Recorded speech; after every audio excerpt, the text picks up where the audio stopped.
নমস্কাৰ, মই ঋষিমণি কোঁৱৰ। আমাৰ গাঁৱত অনুষ্ঠিত কৰিবলৈ লোৱা জয়মতী উৎসৱৰ দিনটো চমু চাপি অহাৰ লগতে আমাৰ মনৰ ভয় আৰু চিন্তাও দুগুণে বাঢ়ি গৈছে।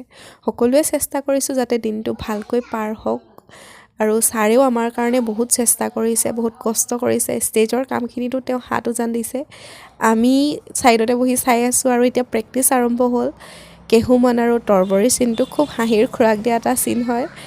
এতিয়া চলি আছে ৰাজসভাৰ চিন আৰু আমি ছাইডতে বহি আমাৰ ফূৰ্তি টিকলিকিজনীৰ লগত। এইকেইদিন গধূলি হৈ গৈছে, মাজত যিহেতু বেছিকেইটা দিন নাই, সেইটো কাৰণে বেছিকৈ আমি প্ৰেক্টিচ কৰিবলগীয়া হৈছে। আৰু এয়া মনই মোৰ হাতত আঙুঠি এটা পিন্ধাই দিলে। এইবোৰে সৰু সৰু ফূৰ্তি সিহঁতৰ লগত। এয়া চলি আছে ৱাটলুং মানে ডালিমি আৰু গদাপাণিৰ চিন। একেবাৰে শেষত জয়মতীক শাস্তি দিয়া চিনটো ছাৰে আজি ভালকৈ শিকাই দিছে। আজিৰ বাবে ইমানেই। বাই বাই, আকৌ লগ পাম।